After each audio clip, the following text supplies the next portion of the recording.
বাচ্চাদের খাবার খাওয়ানোটা কি যে একটা কষ্টের কাজ। এমনিতেই তো বাচ্চারা খেতে চায় না, খাবার নিয়ে সব সময় বায়না করে, তার মধ্যে যদি একটু অসুস্থ হয় তাহলে তো কোনো কথাই নাই। যেমন এই যে আরাবিকে একটা কলা নিয়েছি বাসার গেটের থেকে, এখন পর্যন্ত কলাটা শেষ করতে পারেনি। তাও কলাটা কত ছোট একটা কলা, খেতে খেতে রাস্তায় চলে এসেছে। আরাবিকে নিয়ে যাচ্ছিলাম ইঞ্জেকশন পুশ করার জন্য।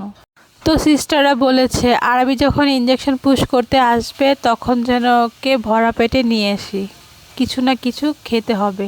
তো এত সকালে কিছুই তো খেতে চাইছিল না, পরে একটা বিস্কিট খাইয়েছিলাম পানিতে ভিজিয়ে, আর একটা কলা নিয়েছি। কলা তো ঘরে খাবেই না বলছে, তাহলে বলে চলো এটা নিয়ে যাই, খেতে খেতে যাবে। পরে এই কলাটা এখনও শেষ করতে পারেনি।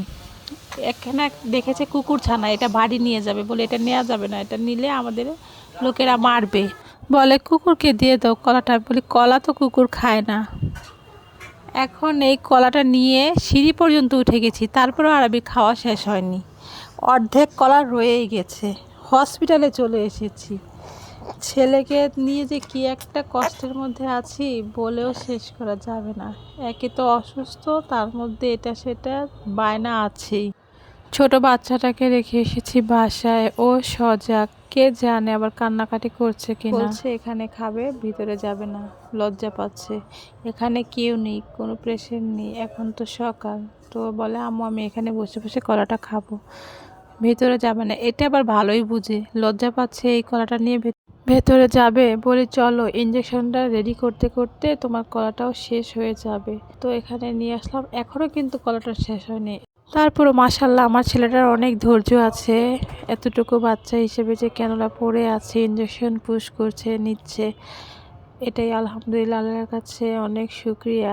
আল্লাহ যেন তাড়াতাড়ি ভালো করে দেয়। আরবি তুমি কি করছো বাবা? আমার তোমার অনেক সাহায্য করেছে, এখন বাবার পালা। তুমি আমাকে অনেক সাহায্য করো, এখন বাবার পালা। হ্যাঁ। বাবাকে সাহায্য করবে? হ্যাঁ, অনেক এ মা, আরবি এখানে তো দেখি টাকার মেলা। হ্যাঁ। এত টাকা! হ্যাঁ। তা এখান থেকে আমি দুটো নেব? না, এগুলো বাবার। বাবার টাকা? হ্যাঁ, আমাদের কিছু কিনে খাওয়ায় না। আমাদের অনেক কিছু কিনে খাওয়ায়। হ্যাঁ, তো তুমি এগুলো কি করছো? বাবাকে সাহায্য করছো? হ্যাঁ, ভাত করে দিচ্ছি। বাবাকে ভাঁজ করে দিচ্ছ? তো তোমার বাবাই তো ভাঁজ করতে পারে। আরে বাবা অনেক কষ্ট হয়েছে কালকের থেকে, এর জন্য আমি বাস করে দিচ্ছি।